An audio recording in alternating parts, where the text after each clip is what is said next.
You're listening to Beyond the Plate with Andrew Kaplan. This sounds so weird. You're listening to Beyond the Plate with Cappy.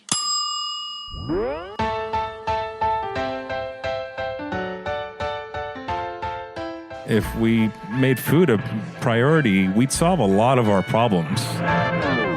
Hey everyone, this is Cappy, and you're listening to Beyond the Plate, a podcast where I sit down in person with the world's culinary elite to explore their journey into the industry and the social impact they have made in their community. Every episode, we share inspiring stories of what it means to be in today's bustling hospitality industry.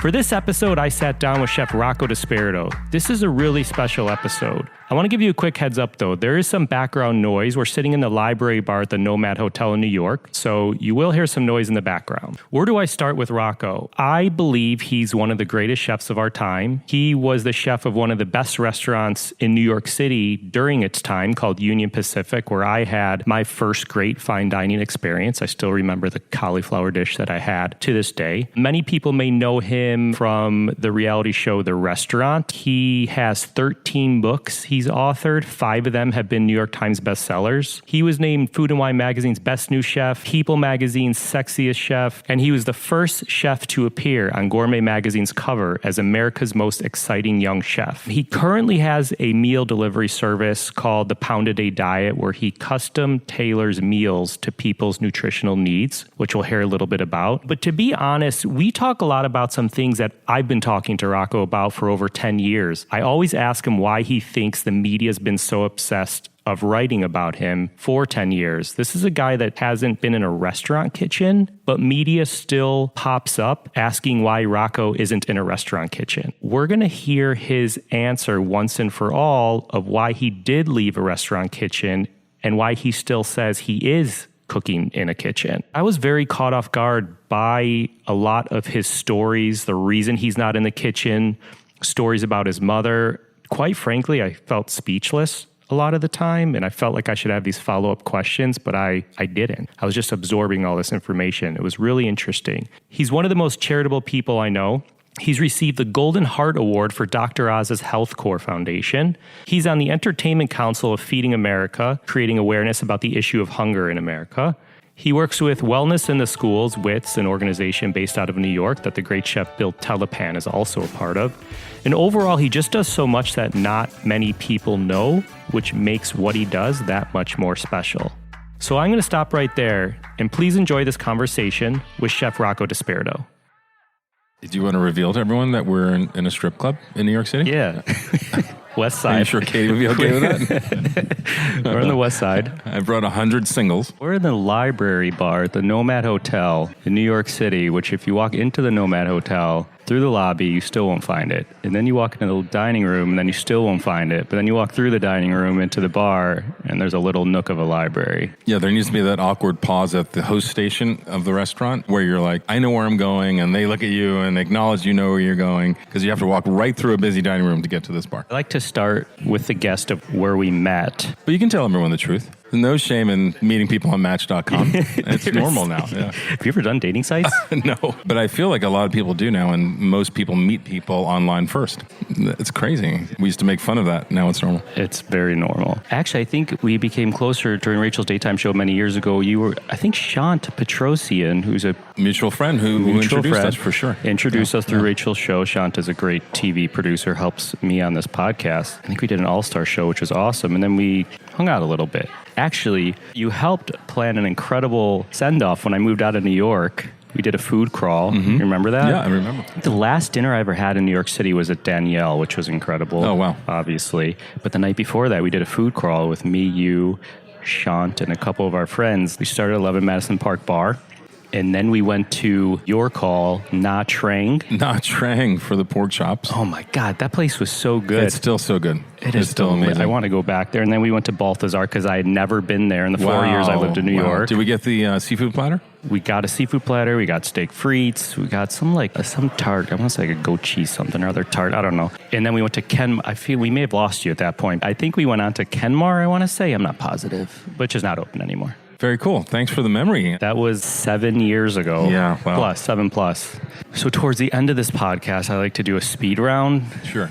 but I'm switching it up. I'm doing it at the beginning. First thing that comes to your mind, what did you have for dinner last night? Chicken enchiladas with coconut sour cream and avocado salsa that was made in my kitchen in Astoria. That's part of my pound-a-day diet home delivery service. We're going to get into that. When was the last time you ate fast food? The closest thing I had to fast food recently was a deep fried chicken sandwich at PJ Clark's. That counts, right? Yeah. Yeah, it was really good. PJ Clark's in the marina down by Battery Park. Yeah. Name a smell in the kitchen you love.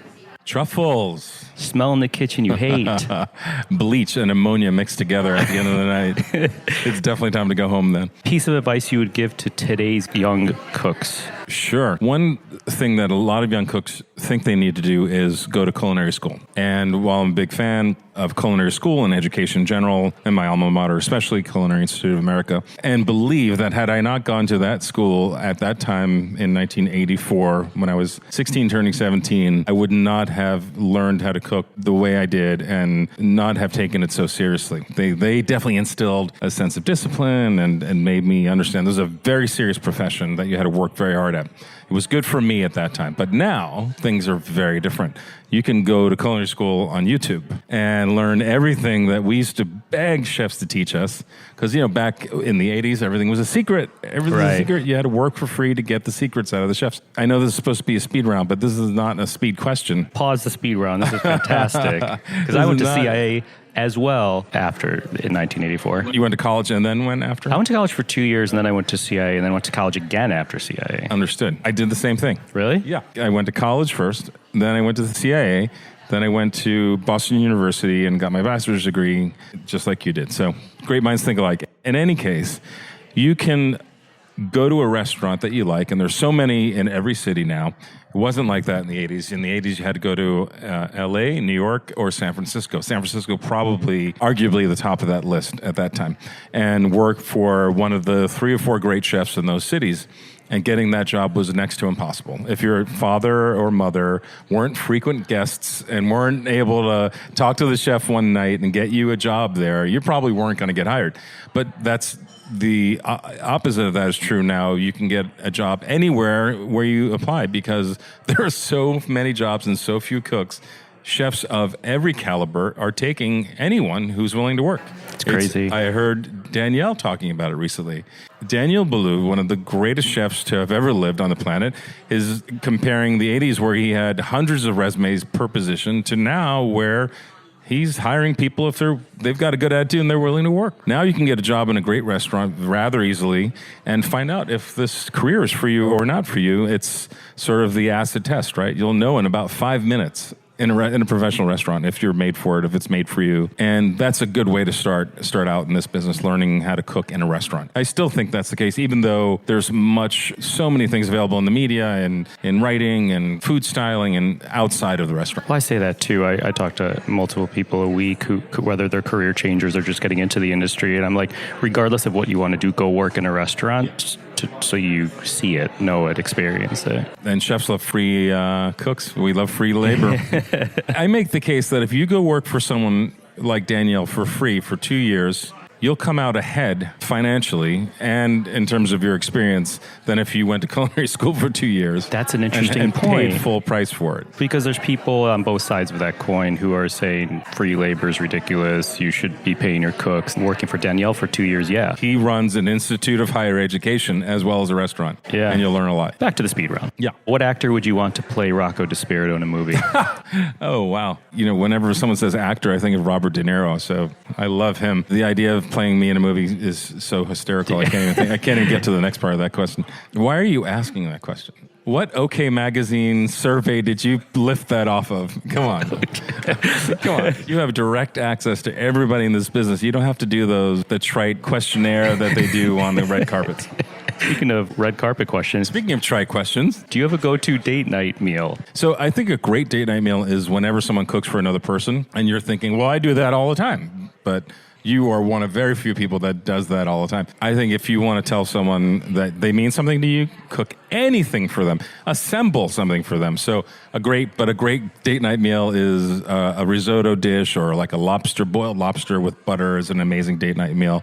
I think boiled lobster is actually one of the best because it's very tactile. There's butter. Everyone loves lobster. You have to break it apart. It's very hands-on. You're messy already. It just works for a number of reasons. We talked almost like 8 years ago as you were getting into the health and nutrition space. Well, I got into it about 12 years ago, and it was 2005. But we probably talked about it because I was on either Rachel Ray or at an industry event and was probably promoting one of my books that had a healthy recipe in it. Yeah. You had a newer book coming out. You were already in that space, but now you have books, products, which you mentioned earlier. Is there a moment that you decided to get into that space? Yeah. So there wasn't one conscious decision at one time. It was a series of events, a confluence of seemingly coincidental occurrences, and one very memorable meeting with my doctor. So in 2005, I'd been living the chef life to the third power. When I say the chef life, I mean working not only late, but long hours, because we work late and we work early. We work basically 20 hours a day. We eat dinner at 2 a.m. Often it's at Blue Ribbon in Soho, and they have foie gras and snails and lots of great wine. I remember going there with Mario Batali at least 15, 20 years ago, and we'd start off with our favorite wine, and could we have 2 bottles open, please? And we'd order like all the appetizers, and then we'd think about what we were going to have for dinner. So it was a life of excess, right? Indulgement. And at 38, I was told by my doctor I had the metabolic age of a 68-year-old man, and that he did the math and considered my family history of heart disease, that I would probably die 20 years younger than I should if I didn't change things. That was a moment that I remember very well and was not expecting, and sort of solidified my path to health and wellness. But at the same time, a few other things happened. I agreed to do a charity for another doctor who is my chiropractor. And he said, hey, I need your help with this charity in Connecticut. And chefs, we do charities all the time, right? And we often, the charity is prepare 500 portions of something. Right. So I said, sure, no problem, Dr. Duke. I'm happy to do it for you.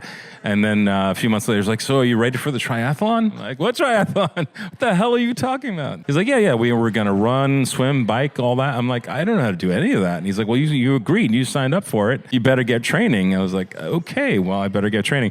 So I started training for that. And then my friend Ben Silverman asked me to be on The Biggest Loser and teach his contestants how to cook healthy food. So the universe was definitely pointing me in a direction. And I just started to follow the path it was taking me down. And very naturally and organically, I started to do things that made sense health-wise. I did the triathlon. I did an Ironman at the end of that year. I went back to my doctor, and he said, I don't know what you did, but you have the body of an 18-year-old. You've reversed everything. You don't need to take all those medicines anymore. And it was good news, because one of the side effects of one of the medicines was impotence. It's really not something you wake up in the morning dreaming about, at 38. You were 30 when you did your first triathlon. I think it was still in my 38th year. Yeah, 30 or 39. How many did you do? 15 maybe total. I did a lot of sprints, the smallest ones, a lot of Olympics, and then 2 Ironman 70.3s. Are you still doing them? No.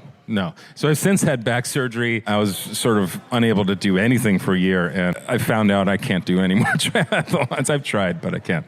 I can barely bike, and I love biking. So I've had this little thing called scoliosis since I was born. Yeah, and being a chef compounds it literally and figuratively, and it's been a challenge my whole life, because as a chef, all you do is stand on your feet and compress your spine all day long. I worked with the chiropractor, strengthened my core, did all the stuff you're supposed to do, and finally ended up having this surgery. So now I can do yoga, I can soul cycle. Do you like soul cycle? Yeah, so it's fun, yeah. Other than the scary instructors, it's really fun. I'm always the guy all the way in the back with the cap on. You've hit 50. I have, yes. I'm 51 soon. You don't look 50 at all. I look older? No, like 10 years younger. Thank you. Has that... aside from some real health, back and stuff like that. Yeah, so the back issue is a chronic thing that I've had my whole life, and I will have to deal with my whole life. And part of maintaining that and keeping that from going from bad to really bad, or to worst case scenario ever, is maintaining my health and my weight, right? So the heavier you are, the more compression on your spine, and the worse your chronic back issues get. If you're asking me, does eating clean contribute to, youthfulness? Without question. That's your every single day lifestyle, like super clean. Yes. So I run a small business called the Pound a Day Diet Fresh Food Delivery Service, and it's based on my book, The Pound a Day Diet. And it's local, organic, gluten-free, dairy-free, refined sugar-free food that is calorie corrected and nutritionally corrected and specifically designed for each of my clients' food preferences, medical needs, weight loss goals. And I was client 0 or client 1. I tested this diet that I came up with called the Pound a Day Diet in cookbook form first on myself, and it worked really well. And then I tested it on a few other people. And then my publisher told me I had to test it before I could publish the book so I could prove that it worked. And those people became clients, and 7 years later, I'm still running this small little fresh food delivery business, and I'm still on it. When you say small, like... I'm talking about 30 clients. So it's tailored to each client. It's tailored to each client, and they each get 6 to 8 meals per day, 365 days a year. I am frequently in touch with them, their doctors, helping them to achieve their health goals, reverse disease, weight goals, all kinds of things. So I'm their health coach, their chef, their nutritionist. I did not know that. Yeah. Been doing that for a while.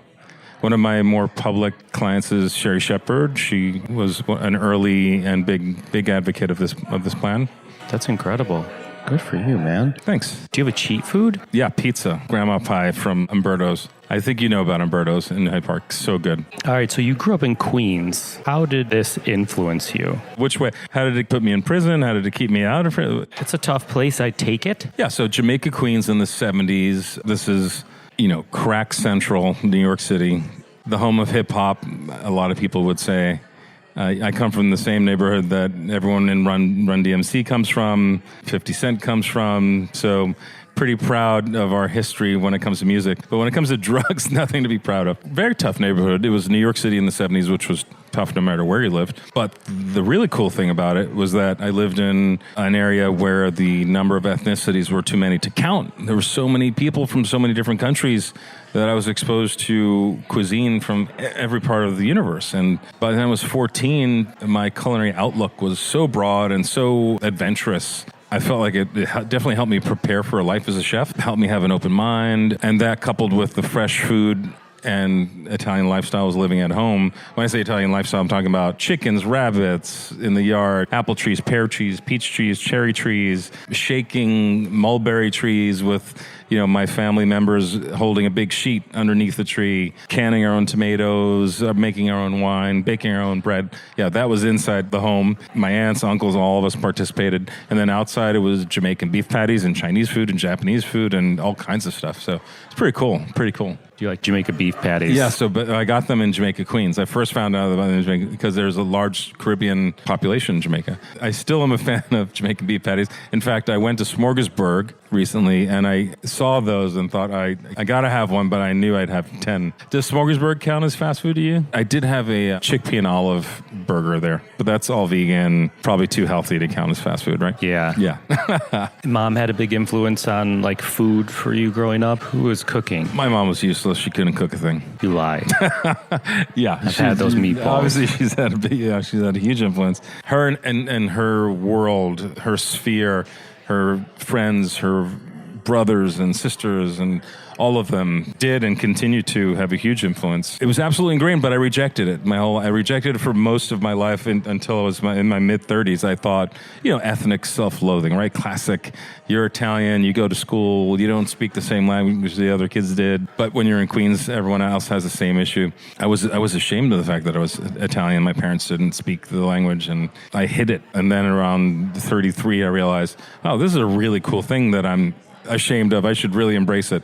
And obviously changed my tune a little bit. Mom had a massive influence, not only in cooking, but in terms of what it meant to be part of the hospitality business. She was a person who understood kindness and generosity innately. She had unlimited resources when it came to love and forgiveness and generosity. And I remember to this day, on the bus with my mom, living in Jamaica, Queens, her reaching out to all the kids on the bus and giving them a piece of candy, a piece of bread, a piece of Parmesan Reggiano, they'd look at her like she was insane, but she was this, she was always that woman. Believing in the magic of the moment, the exchange that happens between people when you're feeding someone or offering someone something to eat, that wonderful moment that occurs is something I learned from her first. And continue to see it in the hospitality business. That's the essence of hospitality, right? The idea that you're there to make others happy, and that's what makes it such a beautiful job. That's why we're hooked to hospitality like people are hooked on heroin. We need that fix, that like, wow, did I just do something that made you feel good and now I feel good? That's what keeps us going. It's certainly not the hourly pay, right? Right. Is there a first amazing meal that you remember?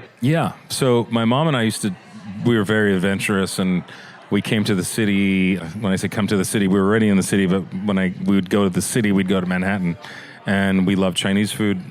And one day we went to a Chinese restaurant and ordered some food. It wasn't written in English, and the waitress looked a little different than the waitress that normally served us at our favorite Chinese restaurant in Jamaica. We ended up getting ramen, and I didn't know it was ramen. I was only 9 or something. And we got these funny spoons and chopsticks and all these accoutrements for ramen. And that was definitely one of the first memorable, really good Japanese meals that I had. To this day, I don't know what restaurant it was. I know it was on the island of Manhattan. I know it was very expensive because my mom freaked when the bill came. And I know that there was no wonton soup and pork fried rice on the menu. What was the first dish you ever cooked that you were proud of? Could be as a kid or could be in like older. Yeah, so the first dish I ever cooked that I was really proud of and I felt was my own was a raw dish. It was Taylor Bay scallops with uni and mustard oil. It was a signature at Union Pacific. I've had that dish. Dish is out of control. That one makes me very proud. That makes me proud for the simple fact that I feel it's original. It mostly came out of my brain, and it came from many, many months of tinkering and making dishes that were similar to it and redoing it. It also got me the job at Union Pacific, so I'm pretty proud of it for that reason. How old were you when you started? 33, I think. 35, maybe. It was 1996, so that's just over 30. I don't know if I told you this. Union Pacific was like the first nicer meal that I ever had in my life when you were there. I'm sorry to hear that, because I'm sure you're still paying the credit card bill off. Hopefully your parents paid. Yeah. My brother paid for it. I was in culinary school. I was at CIA. Cool. Oh, wow. My brother was in New York. Wow. I came into the city. I went there with a couple of his colleagues. They asked me where, they wanted a good, nice meal, and that's where I suggested. That's where we went. I had a cauliflower type dish, I believe. Yeah, the cauliflower Bastia. Ooh. That was vegan. That was my first That's nice awesome. meal. That's so cool. Glad to have been of service. What was your first job? First job was at Sal's Pizzeria on Sutphin Boulevard in Jamaica, Queens in 1979. No, 1978. I was 11, I think. So 66, 77, What were you doing? Wiping tables 11, or something? I was opening cans of crushed tomatoes and tomato puree for the pizza sauce. Grating polio mozzarella for the cheese. Wasn't allowed to make the dough. And served lots of Italian ice and fountain soda. But that was my first job in the restaurant business, and I've been in the restaurant business ever since. It was the job I got on a dare. Really? Yeah, my mom, I don't think she realized she was daring me to get a job, but when she told me she wouldn't give me money to buy Love Gun by Kiss, because they were the devils, I protested, and we had a fight, and she told me, yeah, Rocco, you wanted this devils, you go get a job, and you make your own money, you buy what you want. I was like, cool, I can do that? I didn't know that. I didn't know I could work and buy my own stuff.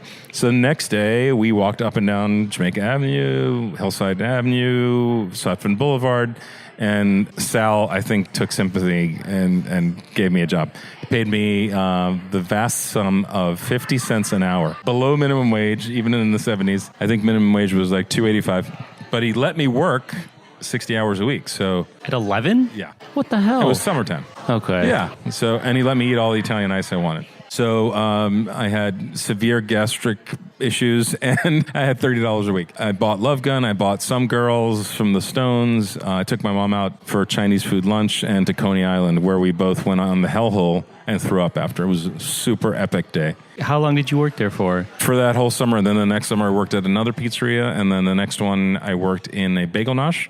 And then the next one I worked full time. I was at 14, I think, yeah. New Hyde Park again. Cooking. Well, peeling shrimp, chopping parsley, making, vinaigrette for salsa, head cheese. You went to CIA early. Yeah, I was 16 going on 17. I skipped a year in high school just to get into the CIA earlier. Because back then there was a waiting list. You had to wait a year to get in. Wow. Plus, you needed 1,600 hours of real life experience that they actually verified back then, and usually a recommendation from an alum, yeah. After CIA, So after CIA, I went straight to Paris and worked there for 2 years. Then came back home and went to Boston University. Came back home, worked for Jean-Michel Diot, Adrienne, in what was the Hotel de Maxime that became the Peninsula. And then Grey Kunst took over. I went to school and came back and worked for Grey Kunst at L'Espinasse. take me back to this 1986 time. Okay, so that's just graduating from Culinary Institute of America, September 1986. And then you went to Paris. Went to Paris days later. You knew we were going there? I worked at the Marriott Marquis for my internship, which is this... Here? Yeah. In Times Square? Yeah, I opened it in 1985 or 4. Yeah, it was really cool. So it was the largest hotel ever in New York City, 2,000 rooms. Massive project for Times Square. It was the anchor of the renewal of Times Square. Unfortunately for all of us, it was the end of the peep shows and fake ID and all that wonderful stuff that used to make New York so seedy and beautiful. I met a chef there named Robert Windhorst who knew I was dying to go to Europe because in the 80s you had to go to Europe if you wanted to be a chef worth your salt. And going to Europe and finding a job with a great chef was next to impossible. But he was Dutch, and he worked for a couple of great chefs in Europe, and he promised me to get me this job in Paris, and he promised me for over a year. I guess it fell through because he sent me to this chef who sort of wasn't expecting me when I got there. He was Dominique Cessillon. He was the chef of the Jardin du Cygne restaurant in the Hotel Prince du Gall on Avenue Georges V in Paris. And I remember getting there, and I had 5 suitcases. One was filled with culinary equipment. One was filled with uniforms. One was filled with cookbooks. One had my knives, and then one had toothpaste and stuff that I actually needed. I remember the cheapest flight to Paris was Pakistani Airlines. It was like $198, but you had to go through Karachi or something like that. And so it took me forever to get there. I was exhausted. I fell asleep in the lobby of the hotel. They thought I was a bum. They just tried to kick me out a few times, and the chef was too busy to see me. And after 6 hours of waiting, he finally saw me. So I'm 18 going on 19 at this point. Brings me to his office and says, "Yes, I know Robert Windhorst. Yes, we spoke. But didn't he tell you I told him I didn't have a job for you?" Oh, my gosh. Tears started streaming down my eyes. I'm like, but he told me. He promised me. What can I do? And he felt so bad for me. I must have been such a pitiful case. He took me home on his little scooter that night, tries to ease the blow. I think I had $100 in my pocket. And then little by little, just let me live in his apartment with his family. And he worked for Joël Robuchon, so he took me to meet Joël Robuchon and watch him do demos, go to Jaman, his restaurant at the time. He took me to all these culinary conferences. He did everything he could except hire me. And let me work for free at the restaurant there eventually. But what I had to do in the meanwhile was work at a place called Cactus Charlie's, which was famous for its 100 flavors of burgers. So ironically, I went to Paris to learn how to make 100 types of American burgers. So I worked there and I made my 6,000 francs, which was minimum wage back then. I think it was equivalent to $1,000, maybe $800 at the time, 1986. Worked for free for Dominique Cessillon. The nicest man I've ever met in my life to this day. Love and cherish everything he did for me. He couldn't have been... First of all, he was crazy because he didn't know me. And he brought me home. He had a teenage daughter and a lovely wife who was an artist. Didn't know anything about me. Hadn't even spoke to my parents. Really didn't know a thing. Just kinder... part of him took over. I guess the tears probably helped. All the tears probably helped. Yeah. Did you have a place when you flew out there? Yeah. Place to live? No, nowhere to live. Nothing. I had zero. I had a plane ticket there, and that was it. Yeah, and a passport. I just thought, I'm going to Europe. This is what chefs do. We go to Europe. We go to Europe to learn how to cook. I don't regret a minute of it because it was definitely life-altering, illuminating, just an amazing experience. Learned so much about cooking, so much about life, about other cultures. I learned how to speak French. Do you still speak French? Oui, je parle français encore. Do you speak French better than Italian? Ironically, I do. So I learned French in Paris from les Titi Parisiens, who have a very distinct accent, and I learned Italian from my parents, who come from a small village outside Naples, and Napolitan is not even spoken anymore in Italy. So if I went anywhere in Italy and I used my mother tongue, literally my mother tongue, it would sound so awful then they wouldn't even speak to me. I mean, I can't think of an accent that would be comparable in America. There is no. It's like an ancient language, I guess. Yeah. When I go to Italy, I actually speak Spanish. Oh, good. That works well. Over English, Yeah. and they understand me. Like, Very more similar. so. Yeah. Both Latin-based Romance languages. Yeah. Wow, that's a great story. But I slept in the subway. I slept in the basement of the restaurant. I ended up working at another restaurant called Marshall's, which was a guy, Marshall Backler. He left America to escape the IRS and opened a restaurant with what we believe to be laundered money. And it was a great restaurant. It was like a Wolfgang Puck restaurant that you'd know today in Paris. I worked the grill there, and I slept in the basement for months. It was so degrading, and I was so impoverished, but it was probably the best 2 years of my life. Amazing, amazing time. It was wild. I've never been so broke and so happy at the same time. Okay, so if I asked you like a high point in your career or a low point in your career. Actually, recently, Dr. Oz recognized me at the Health Corps Gala for my work with Health Corps with the Golden Heart Award. And I've been helping Health Corps for a long time and watched all these wonderful people receive this award. Never thought for a second he'd consider me for it. That was a serious high point, because when Dr. Oz is giving you praise, I think it means something. He's also the guy who did my mom's heart valve replacement, so he's definitely very special to me. That was huge. I would say a low point, getting fired from Cactus Charlie's. Why did you get fired from Cactus Charlie's, the American burger place in France? I can't remember. How did I screw up the 100 toppings of burgers? I don't know. Getting fired from Cactus Charlie's, I think it was. Was that tough on you? Yeah, because it was the only place I could work and make money. You've worked for like crazy, incredible European chefs over in Europe and here, but Cactus Charlie's. Cactus Charlie's. I wonder if it's still there. It had swinging doors, like Western-style swinging doors, and they served cocktails, which was a big deal back then in Paris. Cocktails were not served. And it was like degrading on every level. And then to be fired from the most degrading restaurant ever was pretty bad. It also made me more broke. All right, I have a question. It's kind of like 8 in 1. There's people who say, oh, Rocco's been out of the kitchen. And then you say, you're still in the kitchen right now because you're doing work in the kitchen. Restaurant kitchen, I guess people are referring to. I say to you, you're one of the best chefs in the country, I believe. I think you were. I think you are. When people ask me about you, they're like, how's Rocco? Is he a nice guy? Was he actually a good chef? I'm like, yeah, he's an incredible chef. I feel like you have like the complete package of like finesse, talent, flavor, profile. I truly do. Being very generous. You took your antidepressants today, I see. To be honest, I feel like there's been very big writers that are like been obsessed with writing about you for like over 10 years. Why is that? I don't know. You tell me. I can't figure it out. Yeah. I was talking to a friend earlier. I'm like, look at these big writers that have been writing about him. Like, where's Rocco? Rocco in the kitchen. Rocco hasn't been in the kitchen. Rocco could have been this, Rocco this. You're happy with your life, right? Yeah. And my friend's like, well, ask him. Listen to how worked up you're getting.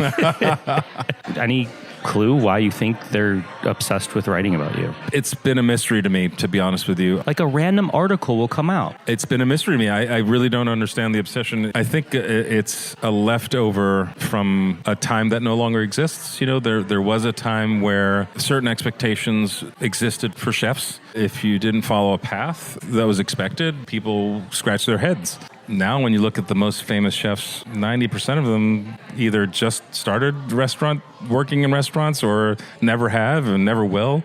It's not really part of what a chef has to do these days, right? Talking about Andrew Zimmern, arguably one of the most famous chefs on the planet. I think he just opened a casual restaurant, 4 years ago? He started with a truck, right? So I'm puzzled. I'm as puzzled as you are. To respond to the claim that I don't cook anymore, I'll simply say I cook every day. I am cooking all the time. I cook for clients. I cook for myself. You're not making base scallops with mustard oil? I am. I'm still making base scallops. Yeah? Yeah. I make food that is equivalent, I would say, even better than Union Pacific food, because now it's healthy. And, the path that I'm on is the path that my life took me on, and it feels good. It's me. It's authentically me. What do you think is behind this obsession?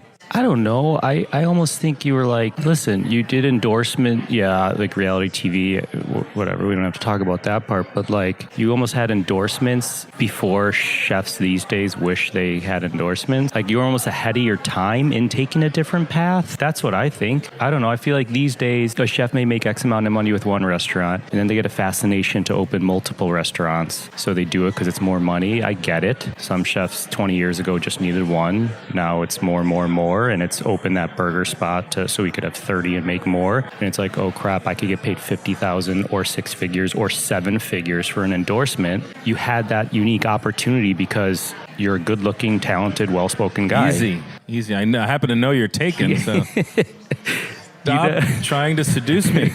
So it worked. But I think you were ahead of your time with it. I feel like it shocked people. If you were in Union Pacific or had another 3-star restaurant up until 5 years ago and then started doing a car endorsement or a food product, I don't think it would have been as shocking. Well, because everyone is doing that now. Right, yeah. Yeah, it's interesting. I mean, there's nothing I've done that chefs aren't doing all the time now. There's just maybe some disconnect between the eras. The era of the chef who does media and endorsements and the one who doesn't. And if you look at all the chefs who back then would have said, I'll never do that, point out one who actually isn't doing that now. Yeah. You know? And it's not to say that I'll never have a restaurant again. Maybe I will. I mean, I think I have something. It's a matter of what do I bring to the table. I didn't want to be a restaurant chef for the sake of being a restaurant chef. When I opened Union Pacific, I felt I had a unique point of view, a certain set of culinary skills. And when you combine the two of those, the skills and the point of view, you ended up with Union Pacific, which was a very special place and time for me. And apparently for some people who were there as well as customers. I don't know that I could recreate that now. Things are so different these days, but I can bring this healthy perspective that I've been obsessed with myself, my real passion, to the table now. And I see the need, and I also see that there's a demand. For the last 12 years, I've been waiting for the demand. There's been a need. You know, the obesity rates are alarming. The type 2 diabetes in children is alarming. Our food production system is in shambles. There's so much need. But until, 3, 4, 5 at the most years ago, this was not a topic anyone was discussing. No one influential in the culinary world thought this was important enough to be, top of mind. Now, a lot of people are talking about it. And I think because I started 12 years ago focusing on healthy and delicious, not just delicious, that I now have 10 years of experience and a different point of view, but still focused on flavor. That would be something that I could bring to the table that's unique and could be wonderful, So who knows? Maybe it'll happen. You've had to have gotten, you don't have to say anything if you don't want, but people had to have had approach you to take these concepts of these books and business, meal plan business you have to turn it into a concept, fast casual or whatever. I'm always offered a very conventional restaurant. So in the days immediately following Union Pacific, lots of offers to open restaurants of a similar type, go to Vegas, that kind of thing. But my life was taking me in a different direction because I needed it physically. I was in terrible health, and it made me happy. At that time, no one was opening healthy restaurants, and now there are some healthy fast food, quick serve concepts and modified service concepts. I think the world is probably ready for a fine dining healthy experiment, and maybe this is the right time. I don't know. Don't forget in the last 15 years how much more difficult it's become to run a restaurant profitably and successfully. If it was hard back then, it's times 10 now. Yeah, absolutely. Who did you look up to in the industry as a young cook? You worked with a lot of European chefs. We talked about Jonathan Waxman before. He was definitely one of my early heroes, for sure. Tom Keller, of course, was. Some French guys. I was obsessed with Freddy Girardet, who I'm sure no one even knows who he is anymore, but he was one of the most talented chefs on the planet. I ended up working for one of his proteges, Greg Kunz. Where was Freddy? In a restaurant in Switzerland, yeah. It was called Freddy Girardet. Yeah, I remember his logo was great because it was the alphabet, and then just F and G were colored, Freddy Girardet. I remember being especially happy working for Gray because I had the Freddy Girardet cookbook, and he has team picture in the beginning, and Gray's in that picture. I think so is David Boulay. Did you work for David? I interned for David. I didn't work permanently for him. He's someone I would love to still work with, by the way. Yeah. Who, by the way, is also obsessed with healthy food now. David Boulay is? Yeah. So Freddy Girardet was a huge person for me. Dominique Sessillon, the chef I mentioned earlier, was a huge influence. Jean-Georges from the times of Lafayette, till today is a massive hero of mine. He's super fun, doesn't take himself too seriously, has an immense amount of talent. Saw so many things coming before they hit big. Definitely a change agent and someone who had grand visions. He could see the future. He made the future happen. Are there any current chefs right now here anywhere that you're crushing on? Yeah, I still love David Boulay. One of the last most incredible meals I had was at David Boulay's restaurant. not too long ago. You're going to be disappointed by this answer, and sorry, everyone, but I don't eat in restaurants anymore. I eat my own healthy food every day. So if you want to eat healthy and stay on a diet that's remotely calorie corrected and carb corrected and organic and local, it's almost impossible to do that without cooking it for yourself. So can you explain like calorie corrected and carb? Sure, yeah. So the average American eats 3,790 calories a day. The average American should eat about 1,500 a day. So calorie corrected means that you find out what your basal metabolic rate is, your calorie burning ability at rest, it's called the BMR. And you can find that out a number of ways, but the easiest way is to just buy a fancy scale that will tell you. And so mine is around 2,500 calories. It all depends on how much lean muscle mass you have. And you eat that amount of calories per day, and you maintain your current weight. If you want to lose weight, you eat less. If you want to gain weight, you eat more. It's so simple, right? It's called the isocaloric balance. Formula's figured out, but everyone wants to know why they're not losing weight. Yeah, of course. I mean, that's the question I get all the time. Hey, I'm in the gym 6 days a week. I'm doing this, I'm doing that. Why am I not losing weight? And for every person, it's a different answer because their combination of, their regime is always different. Everybody's body's different. Everybody's eating habits are different. A lot of people don't understand what the difference between healthy and non-healthy carbs are, or what contains sugar and what doesn't, and why a healthy processed food is still not healthy, and that kind of thing. When you were training for triathlon or Ironman, do you go on that scale every day or every week? Do you have to change your regimen? When you're training for a triathlon, you can't keep weight on. So you're eating just about everything in sight.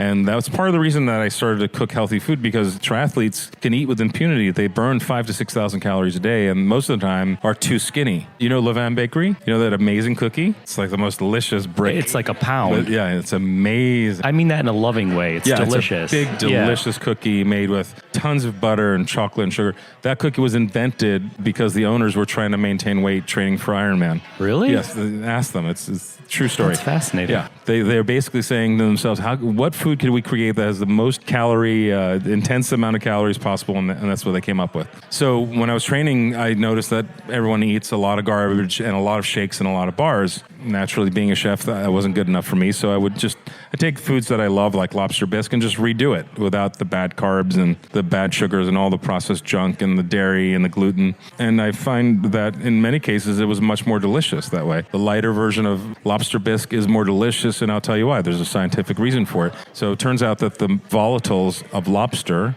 they're hydrophilic, and we normally make lobster bisque with cream. So we're expecting water-attracted molecules of flavor to stick to fat molecules in cream, but it's really hard for them to do that because they're not attracted to each other in nature. So the lobster bisque that I made with chicken stock and wine as a base came out much better than the lobster bisque I made with all the fat. There's a real reason for it. And that's fascinating. Yeah, I remember the first time I made it with basically chicken stock, water, and some wine. That first boil, when the first boil comes up and you can tell whether you screwed it up or you made something really good. Any super stew, any chef out there knows what I'm talking about. The first boil is so revealing. I remember tasting it and thinking, oh my God, this tastes like lobster. This has such a strong lobster flavor. And I looked it up and did the research and found out why.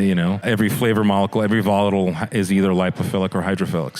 So in many cases, all these foods ended up much more delicious than they were in their original versions, and healthier because they had less processed carbs or less sugar or less unhealthy fats like dairy. This will be my mother's favorite podcast episode, 100%. Is she a lipophilic girl or hydrophilic girl? I was thinking as you were explaining this, when you started doing this 12 years ago, you were probably, I don't want to say struggling to find ingredients to substitute or use because they probably weren't as widespread. And now 10, 12 years later, you're probably seeing more swaps, more opportunities. Yeah, the idea of swapping ingredients and substituting didn't really exist back then. That's my mom's jam. Like, she'll come back to the store and be like, I made this blueberry muffin with coconut agave nectar. Yeah. I'm like, Mom, like, where are you finding this? Everyone's looking for something to replace buttercream, flour. Right. It's funny because I worked as a kosher cook for a long time, where I lived in Israel for 6 months. You did? Yeah. So when I went to college before the CIA, I did a work-study program in Israel, and that was for a semester in the summer. And we cooked kosher food in the hotel, Dan Caesarea,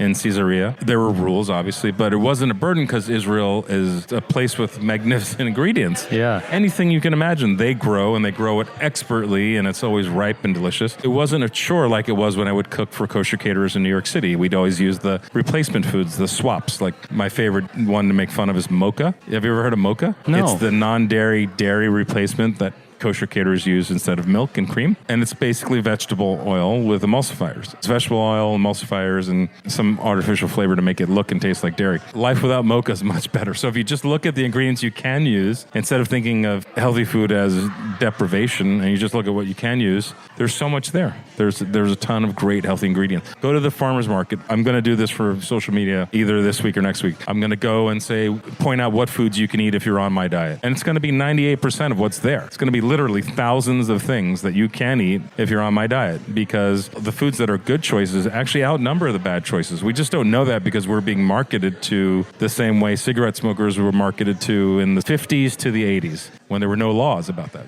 Before I forget, where can people find information on what you're doing? My website is a great place. My social media, roccodispirito.com, poundadaydiet.com, and then all my social media. I'm posting every day either healthy recipes or articles that I believe will put you in a good direction. And it's important not only because it's important for you as a listener and us as individuals to be healthy, but it affects our society. You know, the amount of money that we spend on lifestyle-related medicine and rehab and care is more than we can afford. You know, the healthcare debate is constant. Look at what happened in the last 6 months over healthcare. Right? Wars are being started over healthcare. And if we, in the 60s, we spent 6 times as much money on food than we did healthcare. And now the inverse is true. We spend 6 times as much money on healthcare than we do food. If we made food a priority, we'd solve a lot of our problems. Big socioeconomic problems.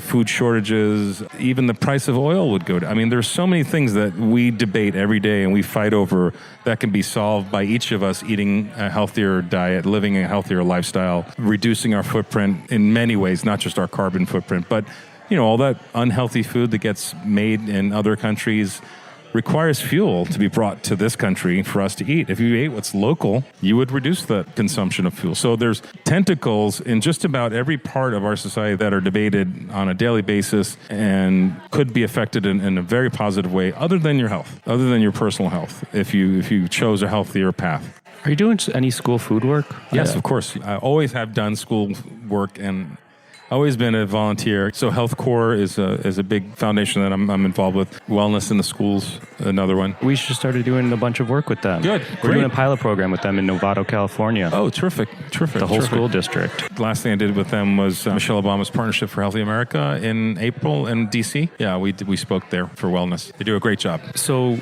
segueing into social impact and giving back there. I know you're a very generous and giving person. We talked about the specific moment in your life that got you into the nutrition and health space, but in terms of giving back, is there a specific moment or story that inspired your social impact? It's going to go right back to my mom. She was very civic-minded. She's always helped wherever help was needed. I'm not talking about just raising money for my childhood at elementary school. We had bazaars and fundraisers and weekly bingo, and I always went to bingo with my mom and helped count money in the back room and put rubber bands around stacks of cash. I'll never forget double checking the bingo cards to make sure that they were correct. There was like a bingo card auditor, this older guy who used to pretend to let me help him. Every once in a while we'd find the candy stash and maybe take a bar or two. I'm not going to admit to anything here. Don't want to self-incriminate. But my mom was generous and charitable to her neighbors, to the elderly in our neighborhood. She would do crazy things that you would consider insane today, like help someone feed and clean themselves at the end of their life for no other reason than she was generous and saw someone in need. I remember doing this a couple of times, and I thought, what's wrong with you? Why are you doing this? You don't even know this person.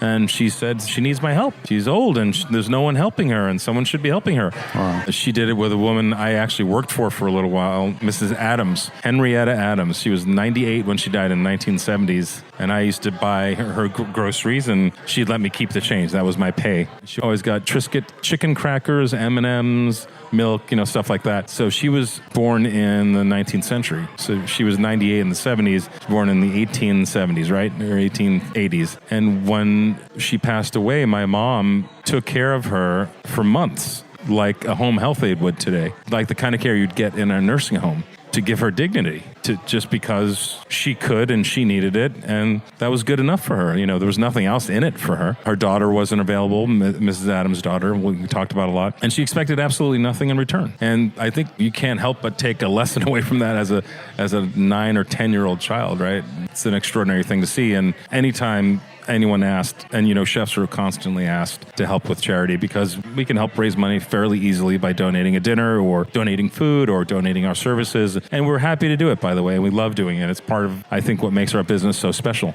When I became a chef, people would start asking, and my inclination was always to say yes. If there was a reason to say no, it was a good reason. It was because I was either not going to be there, or I couldn't do it, or I couldn't afford to, or even if I couldn't afford to, I still did it. But there was a real reason to say no. That's just part of the central value system of my parents and my Italian upbringing. I think it's true for a lot of people who come from Italy that time, post-war. If you didn't help each other out, you were going to suffer miserably. Post-war Italy in the South. So that's actually one of the main reasons why I started the podcast, to focus on how chefs and people in the industry do give back. Mm-hmm. And there's people who give back through money, through time, through these dinners, they have a business partner who has this foundation and they support it. Is there a specific causes or foundations that you work with? You can share about? I tend to focus mostly on food security issues, education on obesity, childhood obesity, lifestyle and health issues. And I work with foundations like Health Corps and Wellness in the Schools, Feeding America, Food Bank, very actively in both the money raised areas and sometimes, day-to-day things like volunteering at a food bank for, an especially important time. I also always have pro bono clients. Yeah, so people come to me and ask to get on my plan a lot, and because it's custom, I only have a certain amount of spaces, and some people really need to be on the plan because their life's in danger, and I know I can help them. And so I'll do that for about 30% of my clients at any given time. And that's one way I give it. But I think the most important way for chefs to give back is to share what they've learned with the public. We have the ability to do that, right? Going on Rachel Ray's show, for example, she'll give you the platform you need anytime you need it. And we've all got interesting things to talk about, no matter whether your focus is health and wellness or food policy or whatever it is. Chefs tend to be in the mix, in terms of policy or things that'll change the world for good. So sharing that information, sharing the access, that's a really good way to make people aware of things that they probably weren't aware of before and how to take action. The Food Policy Action Group is another great example. The Colicchios? Yep, Colicchio. Yeah. So Gray Coons, who we talked about earlier, famous Swiss chef. Yeah. But born in Singapore. Yeah. Born and raised in Singapore. He described you 20, 30 years ago as concentrated, focused, and quiet. Wow. Never been accused of being quiet. Now, what 3 words would you use to describe yourself? Terrified, aging, and content. Terrified for real? Yeah, these are interesting times, right? Lots of stuff going on that's terrifying. Terrified with yourself or the world? Both, right? I'm part of the world and the world's part of me, so I've never felt as unstable as I feel now with stuff that's happening on the planet. It just feels like a very weird time. I know that we're reducing our resources at an alarming rate. We're warming up the ocean faster than ever before. We're melting glaciers faster than ever before. We're polluting the atmosphere faster than ever before. We're doing crazy things politically. It's a worrisome time. So I'm a little terrified. That's the truth. I think we're going to be okay, but so I would say, if you want a more serious answer, content with my work, hopeful, and curious. All right. Closing here. What would you want people to say about the career of Rocco DiSpirito? Like a legacy type question, if you will. It's too early for legacy. According to my doctor, I'm now 25 years old. I love when I hear people say they've enjoyed my food somewhere, whether it's at Union Pacific or in their home fridge because it was delivered to them last night. So I would love for someone to remember me as someone who made them something delicious once. I think that's more than enough to make me happy and more than enough to ask for. My goal when I decided to become a chef was to be able to make delicious things. So that's all I wanted to do. Awesome. Thanks, man. Yeah, you're welcome. You're welcome. I appreciate it. Quote, "The path that I'm on is the path that life took me on. It feels good. It's me. It's authentically me." Thanks again to Rocco DiSpirito. Find more on him and all of his business endeavors at roccodispirito.com. And please join us next week when Beyond the Plate presents Just the Plate, a short segment where chefs describe a recipe, sharing insider tips on what makes this specific dish meaningful to them. Rocco's going to be sharing a recipe from his upcoming cookbook, Rocco's Healthy and Delicious, due out October 17th. You may find me and keep up to date with this podcast across all social media platforms at On Cappy's Plate or go to BeyondThePlatePodcast.com. We are also on Twitter at BT Plate Podcast, and we have our own Facebook page. Please like us there. This episode was produced by myself along with Ian Cohen, Joel Yeaton, and Sean Petrosian. Thank you all around. Our music has been composed by Goldford. Find him at iGoldford. Please rate, review, and subscribe to this podcast on your listening site of choice. Thank you for listening to Beyond the Plate. I'm Cappy, and remember, there are never too many cooks in the kitchen.